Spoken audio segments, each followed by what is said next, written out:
Recession. Hey everyone, welcome back to my channel, and this week I wanted to do a video on something I've been seeing a lot of on the internet, and that is this discourse about recession pop.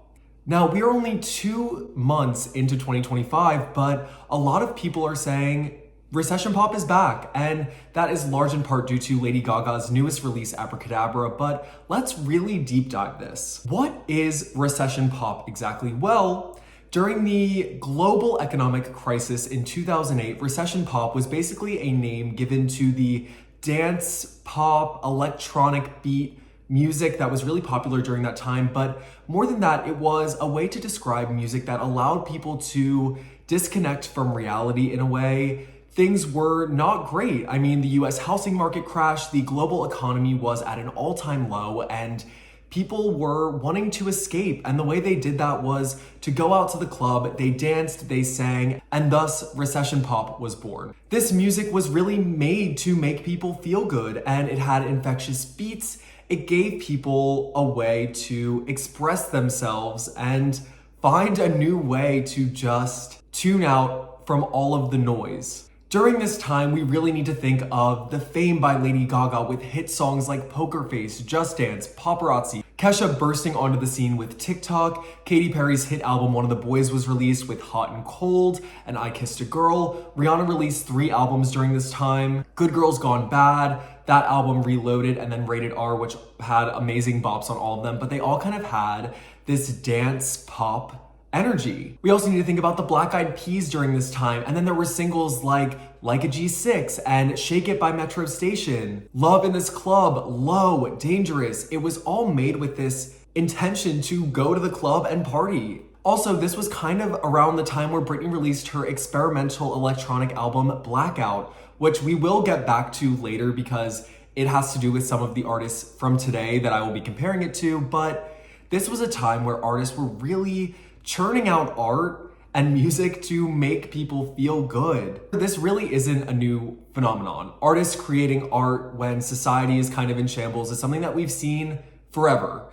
And it just got a name in terms of the music world and pop music specifically when recession pop was coined in like 2010, 2012. However, artists like Judy Garland were releasing songs like Life is Just a Bowl of Cherries during the midst of the Great Depression in order to try and boost morale. Also during that time, jazz and swing music became more mainstream because people just wanted to dance and forget about their problems and their worries. Now, fast forwarding to the present, I truly believe that this kind of movement of recession pop in the 2020s really began with Charli XCX and Brat Summer. It brought electronic pop music / club dance music back to the mainstream in a way that I frankly have not seen before. This idea of Brat Summer took over the world to the point where it even became part of Kamala Harris's presidential campaign. So it was more than just a Twitter, TikTok niche. It was mainstream in a way that electronic club music really hasn't been in a while. Chappell Roan is another artist that I really want to credit for this because although she's been in the industry for a very long time, she had a major moment in 2024. But her album Rise and Fall of a Midwest Princess contains those contagious beats,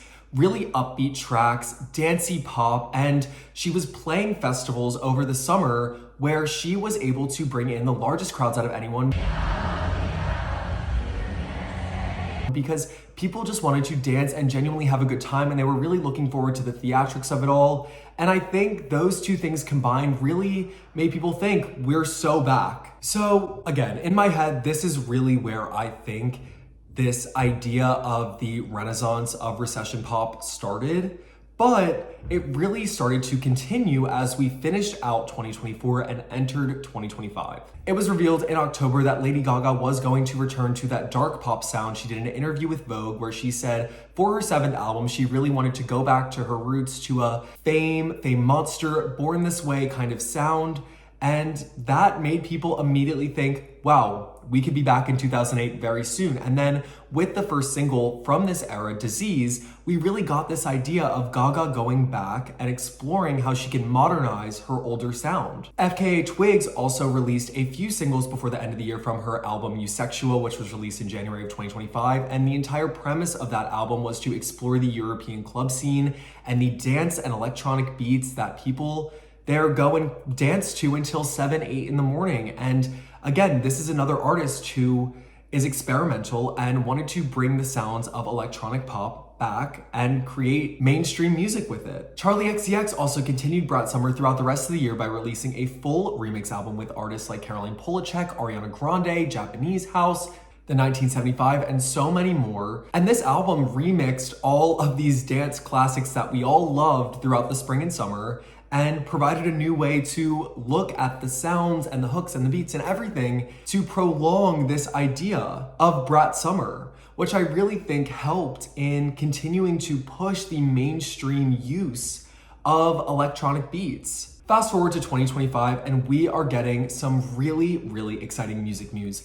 Lady Gaga reveals that her 7th album, Mayhem, will be released in March, which we have not heard it yet. However, she released her song Abracadabra during a commercial during the Grammys. FKA Twigs also released Eusexua, which had some songs go viral on TikTok like Childlike Things featuring Northwest, and it has those fun dance beats. It's just electronic and carefree. Tate McRae also released her song Sports Car, which interpolated the Pussycat Dolls buttons and also kind of took some elements from Britney Spears' Blackout album, especially in the whisper chorus. If you know that song, you know what I'm talking about. Addison Rae also released High Fashion, which Addison Rae's approach to pop music, for me, has been just top tier. I think that she is a student of pop music, but for this, I heard the trailer earlier in the week and immediately I said, this is Britney. Especially when we look at Blackout and the sound that Addison is using throughout this, it is very much Britney inspired, Britney coded. And again, Blackout was a pivotal album right when recession pop really began. Now, after sitting on it for a few days, I wanna say I think this is my favorite song that she has released. It's between that and Diet Pepsi. I just love, it's addicting listening to High Fashion. I don't know what it is, but I'm just obsessed with it. However, Lady Gaga has created this movement and pushed it more so in the last few weeks than I have seen because of the release of Abracadabra. Now, this song is a typical Gaga song. It is a song where if you said, I want to make a Lady Gaga song and take elements from all of her best work, it would be Abracadabra, and it transported people back to 2008.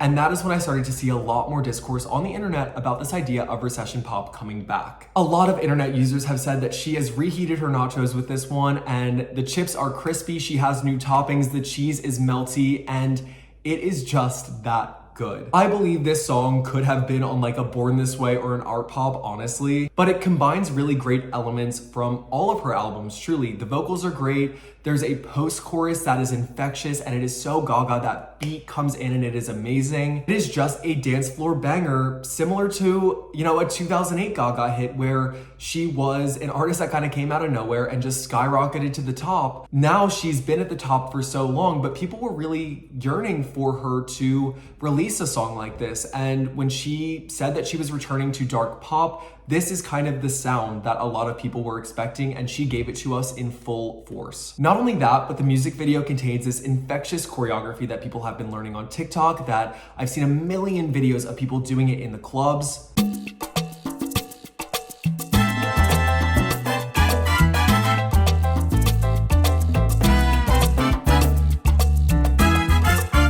And for me, it's really reminiscent of Judas, which is a big dance break in that music video that Gaga does that so many people have learned over the years.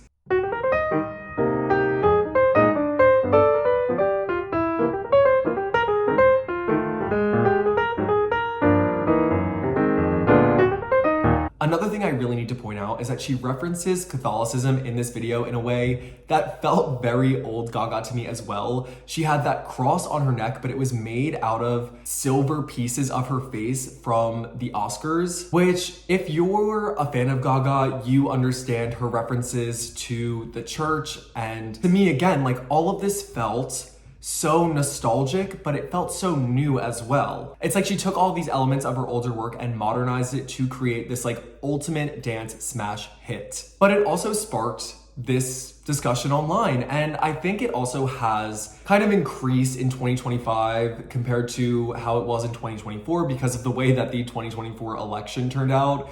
People are not super jazzed about the future of America. And in 2008, when this recession pop was happening, people's morale was really low and a lot of bad things were happening back then. And people are saying, okay, we're feeling a similar way, and now Gaga is coming in to save the day, providing us the banger that we need to forget about what's going on in the world. Like, if you remember back in 2020, Gaga had Chromatica all done and ready, and then of course the pandemic hit, so that impacted everything. She couldn't market it, she could barely do any promo for it. But it's not hard to draw parallels because Gaga put that music out when people needed to dance. I mean, everyone was stuck inside. It was a tough time for so many of us.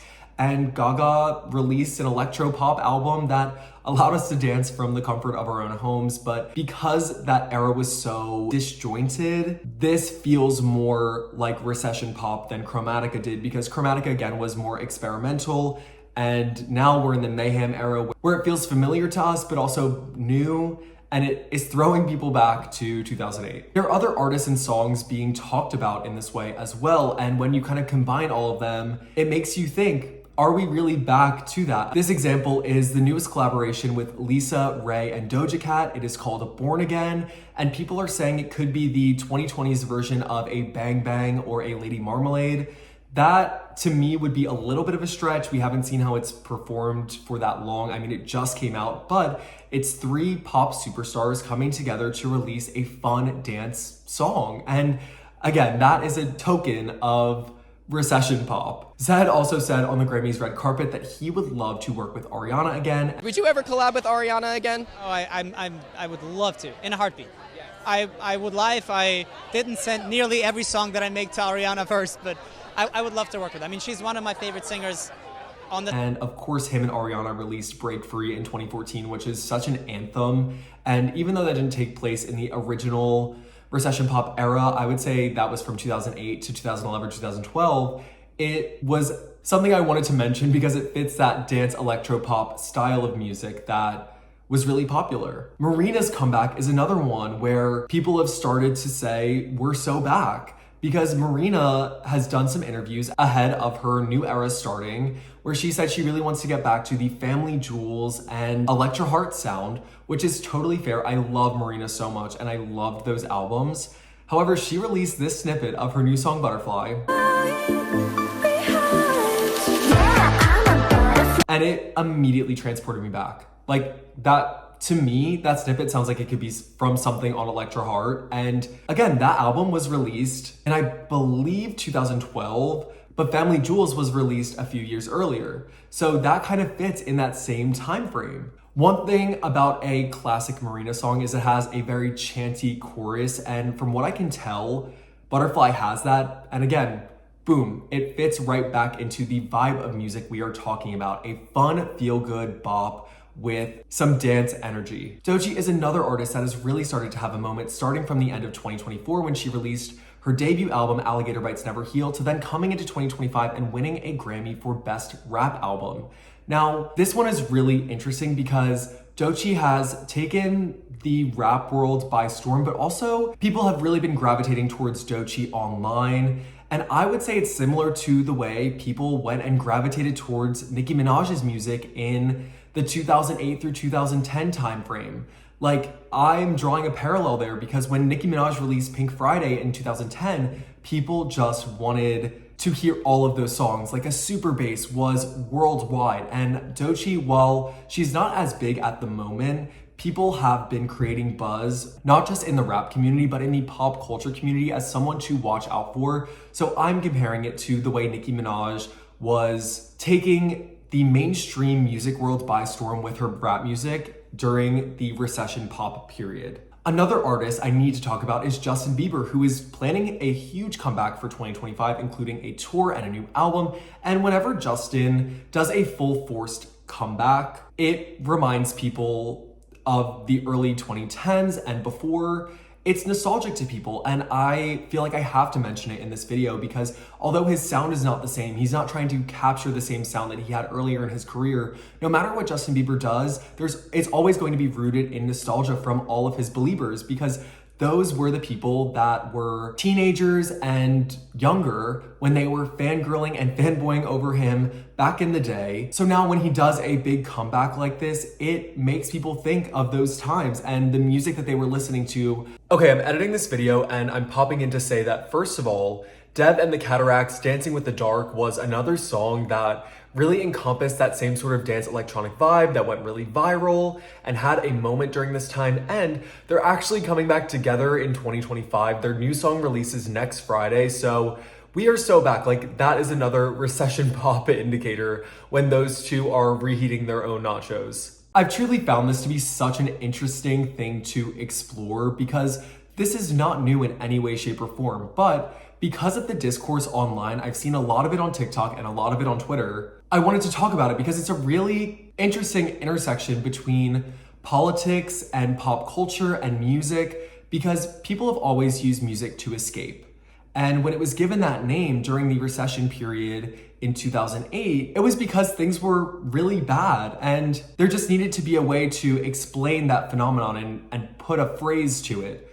But it's been something artists have been doing for forever, and people gravitate towards artists who are able to provide them music or art or something that allows them to escape. And I think people are attributing what is happening now in society with, of course, the president and everything that's going on, specifically in the US, to say, not only is this happening at a social and political level, but the artists are putting out art that is reminding us of the last time in this country we really felt like something super bad was happening, like the 2008 housing crisis and the full destruction of the world economy. And even though I feel like in 2025, Lady Gaga has been the driving force of this, Charlie XCX and Chappell Roan have laid the groundwork to get to where we are now, with the idea of bringing back electronic dance feel-good music in a way that can become mainstream, specifically club music with Charlie XCX. A lot of club music that was made in 2008 to 2012